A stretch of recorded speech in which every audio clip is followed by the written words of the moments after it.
কেমন লাগবে ছুটির দিনের বিকেলটা কিংবা সন্ধেটা এমন পরিবেশে কাটাতে, গল্প করতে?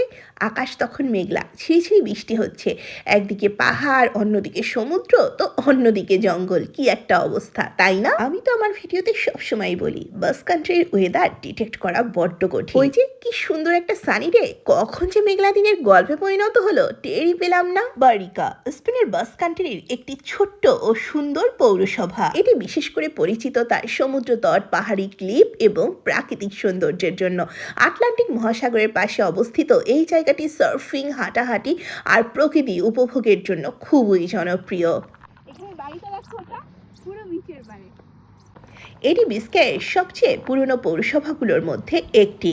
উপকূলীয় অবস্থান এবং বিলবাও শহরে নিকটবর্তী হওয়ার কারণে বিংশ শতাব্দীর শেষ ভাগে এখানের জনসংখ্যা উল্লেখযোগ্যভাবে বৃদ্ধি পেয়েছে। এই জায়গাটায় আসলে মনে হয় গ্রামে জমির মাঝখান দিয়ে জাস্ট হেঁটে যাচ্ছি, কি যে ভাল লাগে। বারিকার উপকূলীয় দৃশ্য এত সুন্দর যে এখানে অনেক সিনেমা ও টিভি সিরিজের শুটিং হয়েছে।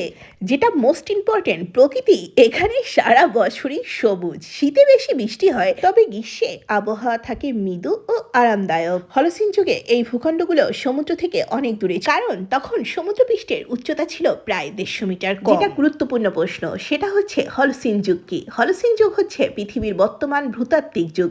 এটি শুরু হয় প্রায় 11,700 বছর আগে, শেষ বরফ যুগ শেষ হওয়ার পর। এর বৈশিষ্ট্য হচ্ছে পৃথিবীর তাপমাত্রা ধীরে ধীরে উষ্ণ হয় আর বরফ গলতে শুরু করে, সমুদ্রপৃষ্ঠের উচ্চতা বাড়ে। কুর্চীয় প্রত্নতাত্ত্বিক স্থানে পাওয়া নিদর্শনগুলো প্রমাণ করে যে আস্তরিয়ান যুগ থেকেই এই এলাকায় মানুষের বসবাস ছিল। এই স্থানটি পাথরের সরঞ্জামের উৎস ছিল।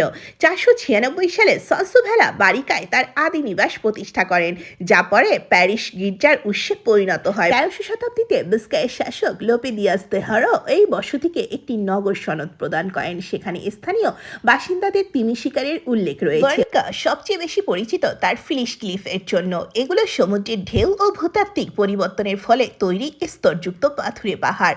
বিজ্ঞানী ও পর্যটকদের কাছে এগুলো খুবই আকর্ষণীয়। এখানে সবচেয়ে জনপ্রিয় সমুদ্র সৈকতগুলো হচ্ছে প্লায়া দি মুরিওলা ও প্লায়া দি বারিকা। এখানে সার্ফিং, সাঁতার ও ফটোগ্রাফির জন্য মানুষ আসে।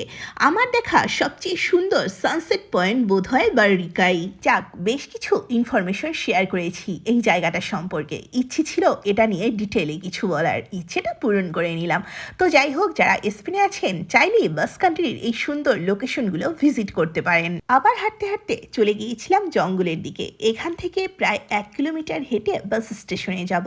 আস্তে আস্তেই হাঁটবো, কোনো তাড়া নেই। বিকেলে কিংবা সকালে এমন পরিবেশে হাঁটতে কিন্তু বেশ ভালো লাগে, নিরিবিলি।